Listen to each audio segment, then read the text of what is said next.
चलନ୍ତୁ ସାଙ୍ଗମାନେ ଆଜି ବନେଇବା ଆଳୁ ପନିର ମଟର ଗ୍ରୀନ୍ ମଟର ତରକାରୀ। ଦେଖନ୍ତୁ ମୁଁ ସେଥିରେ ନେଇଯାଇଛି ପନିର, ଗ୍ରୀନ୍ ମଟର, ଟମାଟୋ, ଅଦା, ଜିରା, କାଜୁ, ଚାରୁମଗଜ, ଆଳୁ ସିଝେଇକି ମୁଁ ଆଳୁ ରଖିଥିଲି।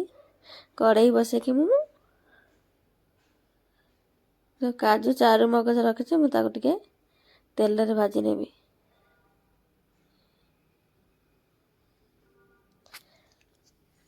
ତେଲରେ ଭାଜି ମୁଁ ତାକୁ କାଢ଼ି ଗ୍ରାଇଣ୍ଡିଙ୍ଗ କରିନେବି। ମୁଁ ଗ୍ରାଇଣ୍ଡିଙ୍ଗ କରିବା ଦେଖେଇ ପାରିନି।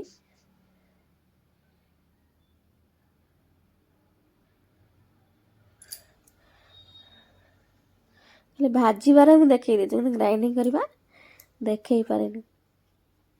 ଦେଖନ୍ତୁ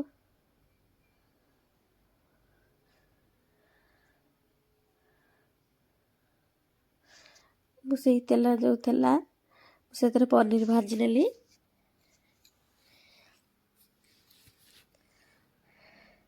ପନିର ତ ଆମର ହେଇଗଲାଣି, ମୁଁ ଚାଲନ୍ତୁ କାଢ଼ି ନେଉଛି।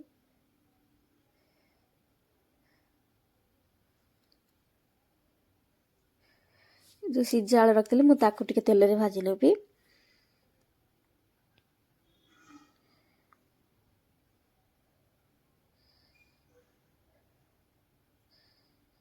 ଦେଖନ୍ତୁ ମୋ ଆଳୁ ଭାଜି ହେଇଗଲାଣି, ମୁଁ ତାକୁ ଏବେ କାଢ଼ି ଦେଉଛି।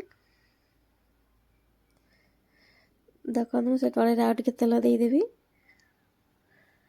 ତେଜପତ୍ର, ଗୋଟା ଗରମ ମସଲା, ଗୁଜୁରାତି ଟିକେ ପକେଇକି ମୁଁ ମସଲା ଟିକେ ବାଟି ରଖିଥିବ ତାକୁ ମୁଁ କଷେଇ ନେଉଛି।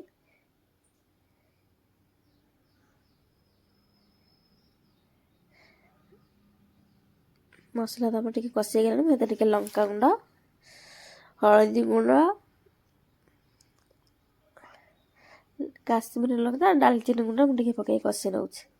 ଦେଖନ୍ତୁ ମୁଁ କିଛି ମସଲା ବି ପକାଉନି, ସେଥିରେ ଖାଲି ପନିର ମସଲା ପକେଇବି।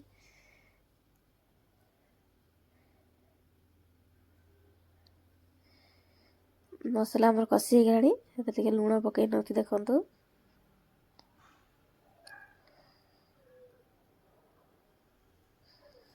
ଗ୍ରୀନ୍ ମଟର ମୁଁ ସେଥିରେ ପକେଇ ନେଉଛି।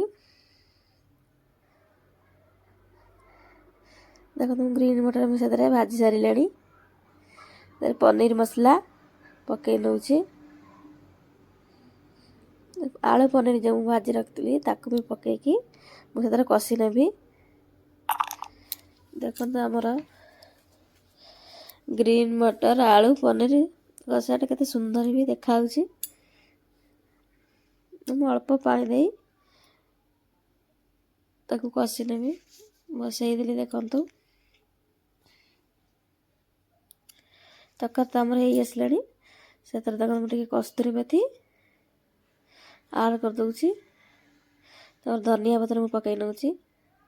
ହେଇଗଲା ଆମ ପନିର ଗ୍ରୀନ୍ ମଟର ଆଳୁ ତରକାରୀ। ଆପଣମାନଙ୍କୁ ମୋ ଆଳୁ ଗ୍ରୀନ୍ ମଟର ପନିର ତରକାରୀ କେମିତି ଲାଗିଲା କମେଣ୍ଟରେ ଜଣାଇବେ। ଆଉ ଲାଇକ୍, ସେୟାର, ସବସ୍କ୍ରାଇବ୍ କରିନେବେ। ରହିଲି, ନମସ୍କାର।